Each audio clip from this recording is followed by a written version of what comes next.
If you are new to the channel, then subscribe the channel and press the bell icon for further notification.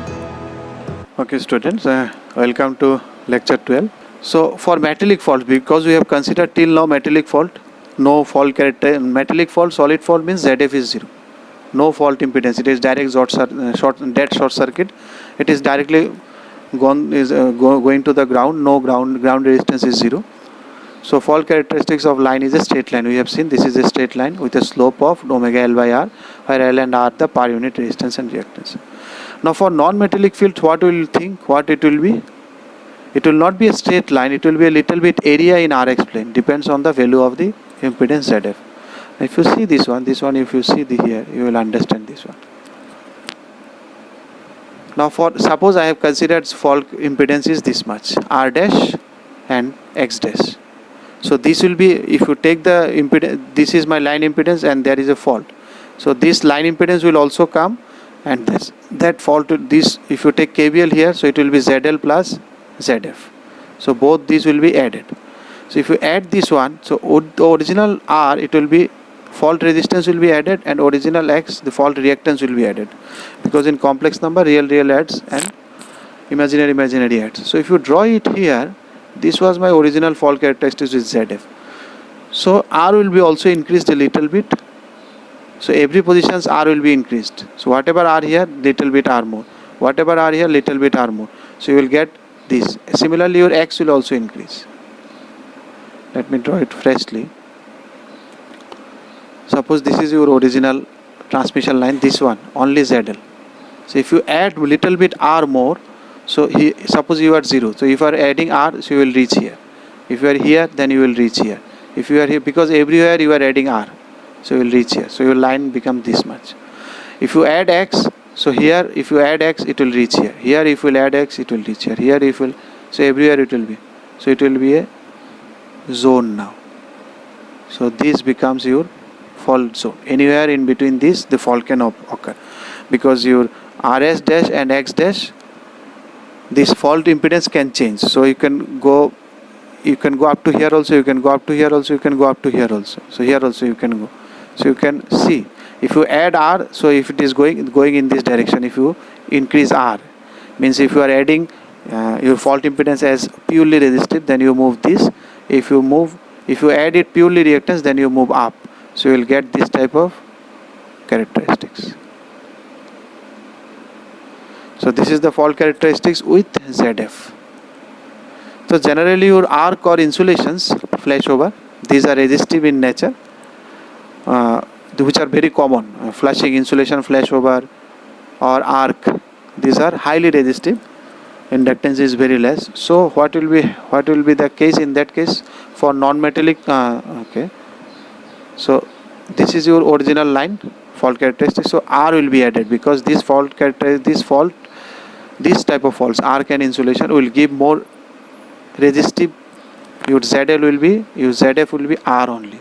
So that's why R will be increased, because ZL plus ZF, if you do, R will be increased. So if you see here, it is some of the portion is going outside the circle. So outside the circle means it will not trip. So it was supposed to trip, but for the same ZL, it was the ZL. Now the same ZL is there, but it is added, it is shifted, because you have introduced ZF. So for this, from here to here, this position that is outside, it will not trip. That means the entire line will not be protected. Suppose up to this much will be protected, this will not be protected. Why? Because this comes under the zone of tripping zone, because you have added ZF. So ZF taken care of this one. So actual ZL is not coming into the picture. So what is the problem? That's why for non-metallic fault, your SIR, simple impedance region, has a chance of underreach. It is not reaching the value where it is supposed to reach. So trip characteristics of SIR to protect the entire transmission line should be actually very small area on the RX plane, preferably only the first quadrant, because your normal fault occurs in the first quadrant only, we have seen. So your characteristics should lie here only. It should not grow here, because this is undesirable. If you take more area, that there is a chance of mal operation means somehow by mistake if it is come here, then also it will trip. So we don't know, because our fault lies here only. It is in the first quadrant, normal power flow. We don't want to flow it in for reverse characteristics. So that's why it should grow only through the first quadrant, as small as it is. Only this area, if it is very specific to your fault area only, then it is very good. So in case of fault only it will trip, in other cases it will never trip. So there is a chance for maloperation. So there is a chance for maloperation. We are seeing the implementation of SIR. How we will physically implement SIR, or in earlier days how they used to implement by using electromechanical ways. Nowadays all are numerical release, but the idea remains same. The concept they have taken from that electromagnetic. Now they have programmed it in the numerical relays. So it is possible to synthesize electromechanical torque theory. Torque is produced in relay can be due to these three. Now if you see all these three, this is known as universal, very important characteristics. It will be required if as long as we are studying distance relay. It will be this torque can be produced by current, by voltage, or by directional units. So you can feel it. You can remember this one. What was this one? This one is the IDMT relay characteristic. You are passing one I, and in the shading coil you give some shading so that there is a difference created between the flux. So torque was directly proportional to I square. The same way it can be directly proportional to your V. That means the PT voltage you are sensing, you can feed this voltage to a coil. If you apply the voltage across a coil, current will pass. So that can also create two fluxes like your IDMT. So the torque can also be created by putting that voltage also, PT voltage also. And this one is, you already know, this is directional overcurrent relay. You can remember your tau is the empty angle, and it was VI. The one flux was created due to VPC, pressure coil current. One flux was created due to IPC.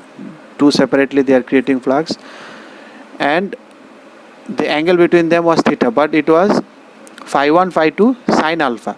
So instead of sine alpha, how cos is coming? So if you recall your MTA drawing, this was your VR or VPC. We used to draw IPC here at an angle of 70 to 80 degree and lagging that. And what was your MTA? MTA was this, your MTA angle, which is 90 minus theta PC. Okay. Now suppose this is your ICC, that is sensing. So this angle is theta. So if you relate all these, what you will get? It is theta minus tau. So if you put tau is equal to 90 minus theta PC, so what it will be? Minus it will be plus. So theta plus theta PC plus 90. Cos 90 plus theta is your sine theta, or 90 minus theta it will be. It will be theta minus 90 plus theta PC. So you can take 90 minus common in cos. So it will be 90 minus theta plus theta PC. Cos 90 plus theta it will be sin theta. So this will give you sin theta plus theta PC. Now what does this represent? Theta plus theta PC. If you see theta plus theta PC, theta PC is this one and theta is this one. So if you add these two, you are getting the angle between these two current, alpha. So that was the formula. This flux is created, this flux is created due to these two current, and the angle between these two, that was sin alpha. So ultimately we are getting that one. So that's why this equation is coming. So you can remember, this is your old IDMT, this is your directional overcurrent relay. So torque can be produced using all this combination. A relay can be made of using all these different torques. You can put PT in a coil, so a torque is created. You can put current in a coil, so that torque is produced. You can put that current and voltage both, so that torque can be produced. So in general, the torque can be produced any three. So and there is a K4 also we will discuss. So in general, you can produce the torque in electromechanical using all this, means using PT current and PT voltage and CT current. You can produce torque in three different ways, and you can use all three at a time also, all two at a time also. You will see. Theta is the angle between VR and IR. We have already seen. This is the theta. Tau is the MTA of the directional unit, because this is the directional, and K4 is the restraining torque due to the spring tension. There is a torque. If it is moved, then spring holds it back.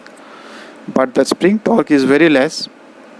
The restraining torque, that is K4, due to spring tension, is negligible compared to other torque, because this is required only to bring it back to original positions. Once fault occurs, it rotates, it will go and hit it. So once it hits, the current vanishes, the current voltage, everything vanishes, because the line trips. So once the line trips, it will be there unless someone pulls it back. So unless someone pulls it back, it will be at this position. So we want to, once it hit, the job is done. Now it should come back to its original position and ready for the next fault or next operation. So to bring it back, that's why spring is required. So that's why the spring tension is very small. We are not keeping tension is very high. It's just to come bring it back. A small tension will bring it back. So every time analyzing, while doing the analysis, we will consider K4 as a 0 for operating characteristics. So suppose if I take K1 0, K2 negative. Suppose one fine morning I was thinking to do something with that torque equation. So I thought I make K1 positive and K2 negative. In every relay you will see that only changing this K1, K2, K3, different relays they are forming.